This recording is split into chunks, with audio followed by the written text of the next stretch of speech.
Welcome to Integrative Life Coach Training for Health and Wellness Practitioners, the only podcast that can help you help more people, create a greater impact, and make more money in the health and wellness industry. Join Clarity and Confidence Coach Kim Guillory as she teaches you how to integrate your passion to serve with your skills and experience to create a business you love. Let's get started. Hello, beautiful people, and welcome to the show. I still get excited about this. It's like every week I spend so much time dialing in and deciding what I want to talk about, because it's like when I only have these few minutes, they're so precious to try to get in everything I want to say in a teeny bit of time without overwhelming your mind. So I'm just getting off of my bike. It's a gorgeous day out here in Louisiana. The sun is amazing. And there's not a lot of wind today. So I've been laying out in the yard, walking barefooted, playing with the dog, riding my bike, heading to the walking track at least a couple of times a week, and doing yoga 3 times a week. So I am feeling super grounded, healthy, and really balanced right now. So you caught me on a good day. Anyway, let's get to today's show.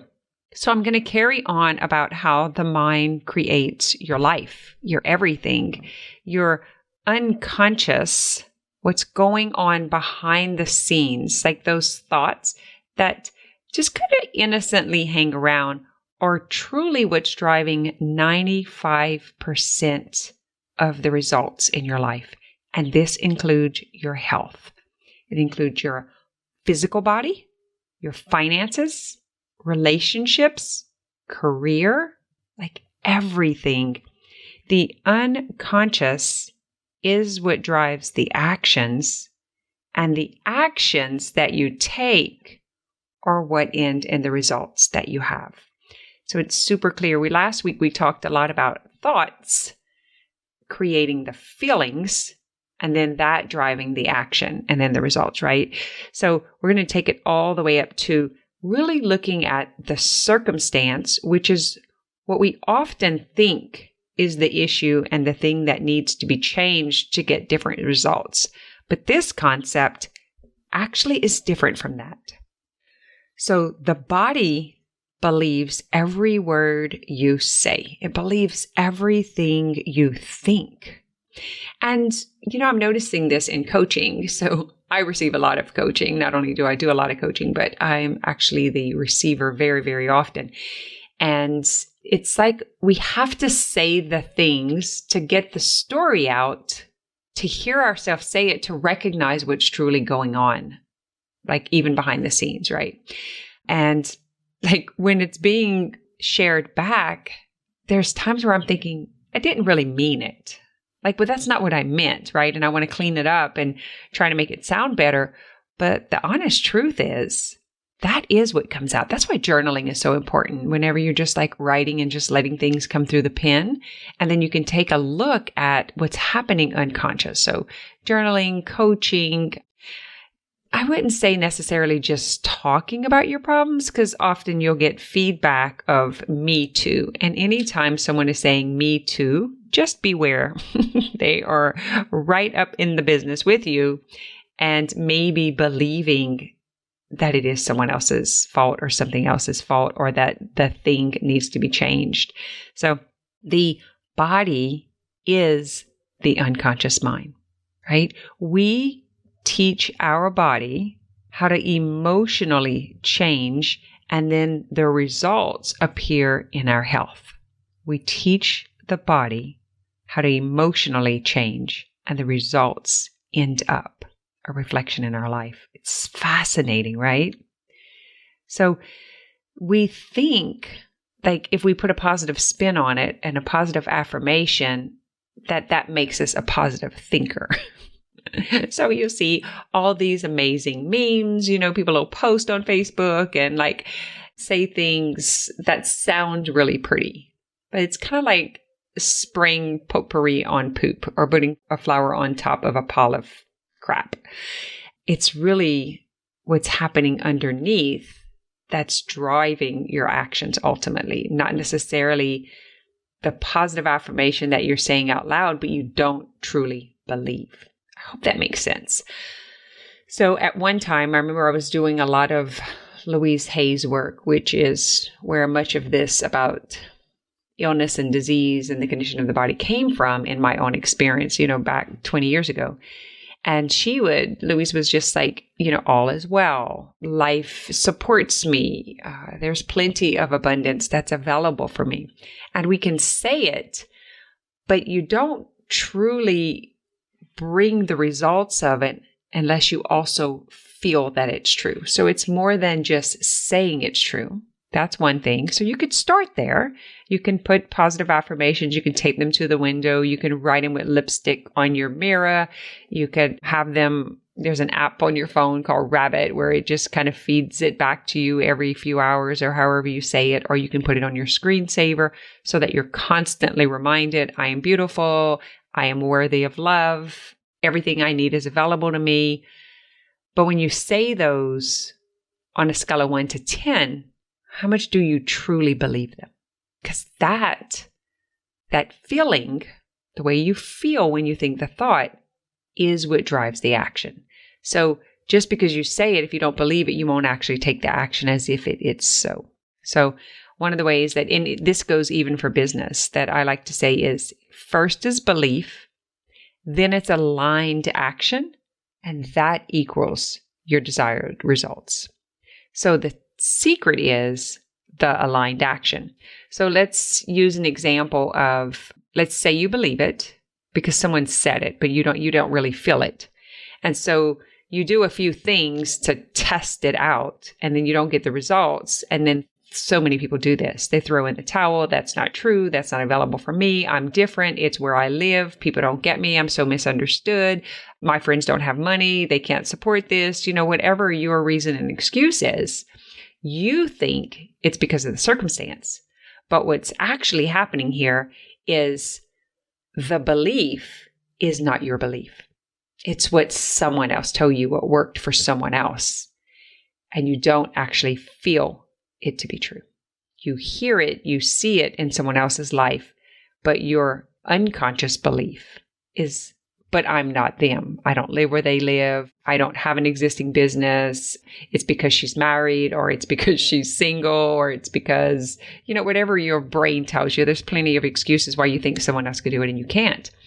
But that's actually not the fact of what's happening here. What's happening is you hear it, you think it could maybe possibly be, you see a little bit of evidence of it, but you don't feel it. You take the action someone else is telling you to take, and you don't get the results. And so you throw in the towel and you give up prematurely.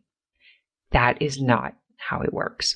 I've heard people talk about The Secret and they kind of give it a bad rap, or like Abraham Hicks, and Jerry Hicks, and how they'll talk about just saying it and believing and getting into the vortex and it just happens. But it's like the secret to it is feeling it on such a deep level that you keep taking the action even before you see the results.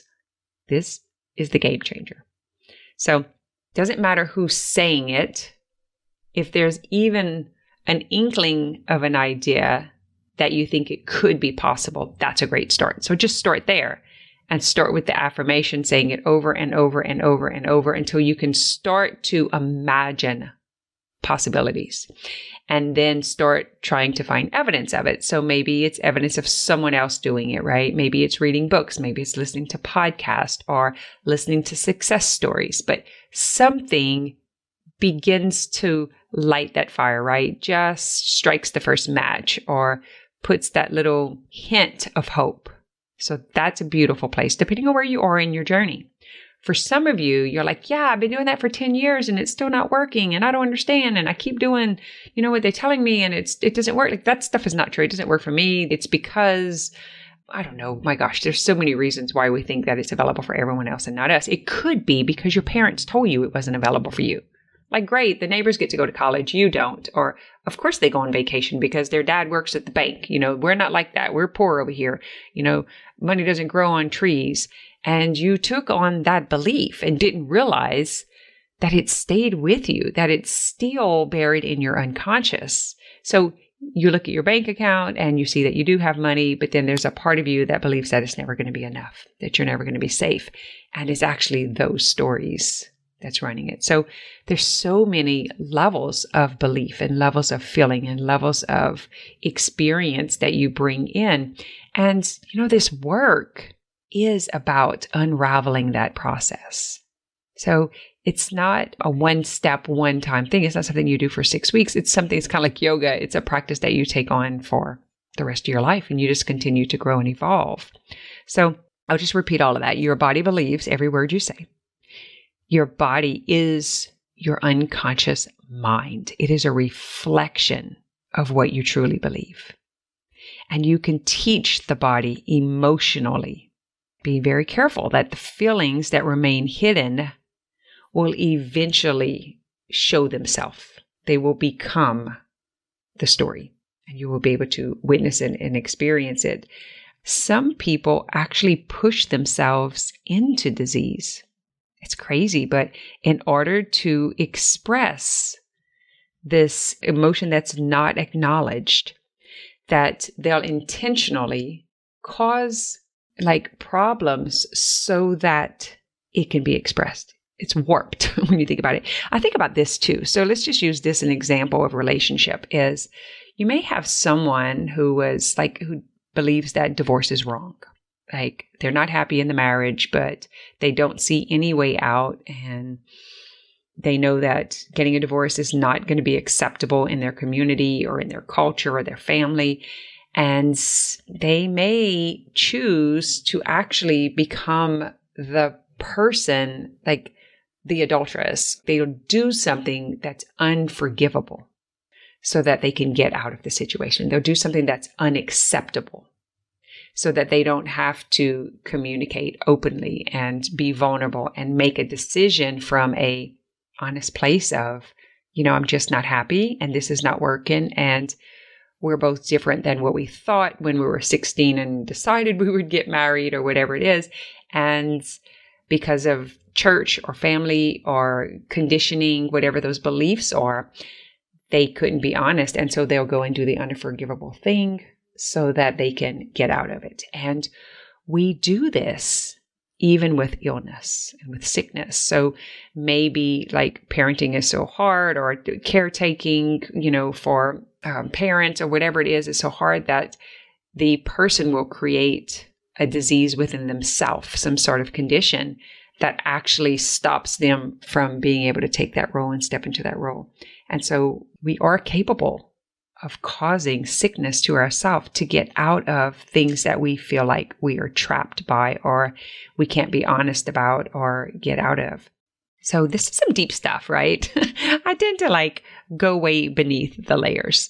Another thing that we have to really watch for is sometimes, we were just called stupid or lazy or a failure, or you'll never be like so-and-so, or you'll never be like your sister, or whatever you're being compared to. And so then you pretty much become this self-fulfilled, an example of this would be the person who doesn't believe that they're capable of abundance. It's not possible for our family to make 6 figures. That's ridiculous and it's greedy and you should be ashamed of yourself and that's unnecessary and it's greedy. And if you were told that early on, and there's a part of you that believes, there's an adult part of you that's oh my God, this is 50 years later and I realize it's going to take $50,000 to $100,000 just to be able to pay my bills.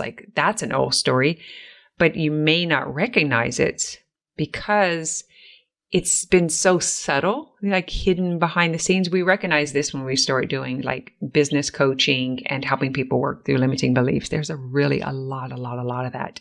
Sometimes it's actually about outgrowing your circle and then feeling guilty that what I noticed is when I stepped, going a step above, what I was familiar and used to, is I had the availability for money and for travel.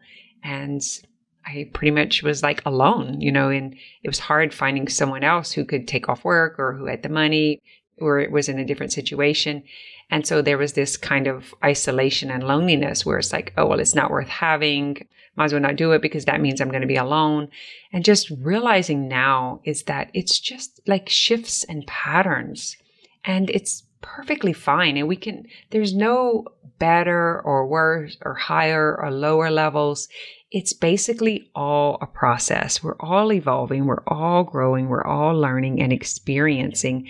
And at the end of the day, really, it's all about personal freedom to express ourselves as ourselves, to create the life that we truly want to live, the legacy that we've come here to create. Like, we have permission to do that. I give you permission to do that. I had to give myself permission to do that because it was not in my circle and it was not okay. And I wasn't, taught that way. And so we don't really want to put the blame on anyone. Like if you were called stupid or lazy or said you were going to be a failure or wouldn't be able to afford it, like it's not your parents' fault. It's no one's fault. That's just the thing that happened to get you to the position that you're at now, because like blame is lame. we don't want to walk around being victims. And anytime you're blaming someone, that means you're the victim of the circumstance. And that's not fun. And it's definitely not empowering. But instead, like you could choose responsibility, which is just the ability to respond, right? The ability to respond in such a way to get the results that you want to create, and not looking around for approval and to see who else is okay with that.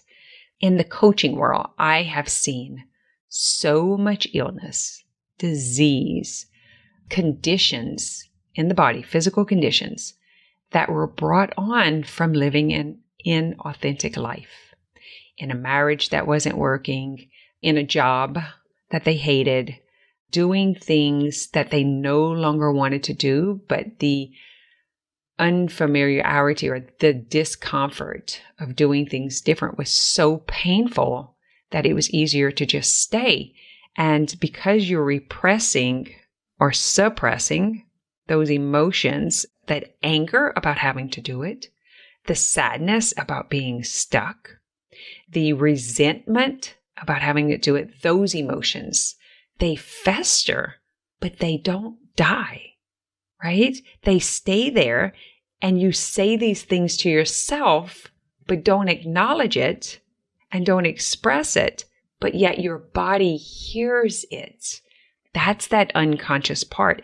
Your body also feels it because those thoughts, those old thoughts that you're not even admitting to, create feelings and emotions. That's depression. Like not being able to get to do what you want to do.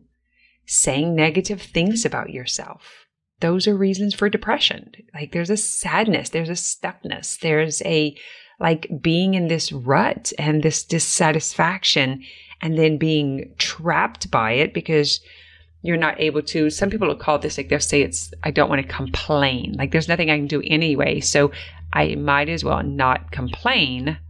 And so they just find pretty positive thing to say about it, but they're truly feeling the negativity. So which one do you think is expressing in your life, right? You end up walking around saying all this pretty stuff, like you could actually write poetry out of it, but feeling like crap and feeling sick and stifled and unsatisfied.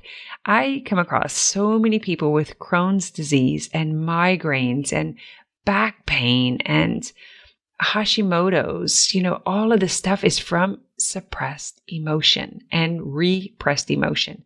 The difference between those two is one, you know about it, but you consciously like push it down. And the other one is unconscious and you don't even know about it. It's just hiding out there. I do teach my coaches how to do work around this. I used to do sessions. I don't do one-off sessions anymore. I only work with private clients because I found that most of this stuff takes more than one session, right? So I don't do that anymore, but some of my coaches that I've trained still do one-off sessions. It's how you do anything is how you do everything. So it goes not just to this one incident that's being triggered, but over time, like a few weeks later, it'll come up again. And so working with somebody for 3, 4, 6 months to 12 months these things come up and then they can be shifted because it's really about the consistency. We want to acknowledge the story. So that's seeing it. And then we want to lift it. And so that's what takes some time is we have to lift that veil. We have to unveil, dismantle, start to loosen it. Imagine when you have a scab that's about ready to come off and you can kind of loosen around the edges, but the center of it, that's kind of gross to talk about. But the center of it is still sticky and it's painful. And so there's this unlayering of sorts where it takes some time to let that heal and process and integrate. And so as we start to acclimate to this new thinking, this new way, then that eventually kind of just dries up, shrivels, and lifts. And that's what we call the shifting. So it's a see, lift, and shift. And when we shift, that's into the new paradigm, into the new belief system. That's the time where you're actually thinking it, knowing it, feeling it, seeing it on all levels. And now you're in the results of it. So I'm going to talk more about this, moving forward, but I wanted to plant the seed today just so that you can, again, stay mindful about how your thoughts, your unconscious stories, and your mind create everything in your life. Your emotional health, mental health, physical health, financial health, your occupation, your intelligence, your ability to continue to grow and evolve, your social life and environment, your spiritual life, all of that. How we do anything is how we do everything. And so it shows up on all layers. And this is our responsibility, the work that we do. So I'll just recap 3 takeaways for you. Your body believes what you say. And it actually shows up to give you what you believe and what you want, the pictures you paint in your head, the things that you say to yourself. Number 2, it's your responsibility, which is just the ability to respond to what you want to create. And number 3, the events in your life are just opportunities. There is no blame because blame is lame. It's really the opportunity to evolve, to grow, to learn, and to find personal freedom and expression in the life that you want to create, the legacy that you want to live. What's the example you want to lead by, right? Alrighty, that is it for this week. I hope you have a great weekend. Thanks for listening to this episode of Integrative Life Coach Training for Health and Wellness Practitioners. If you're feeling stuck on your journey to mind-body integration, head over to kimguillory.com to download your Stability First meditation today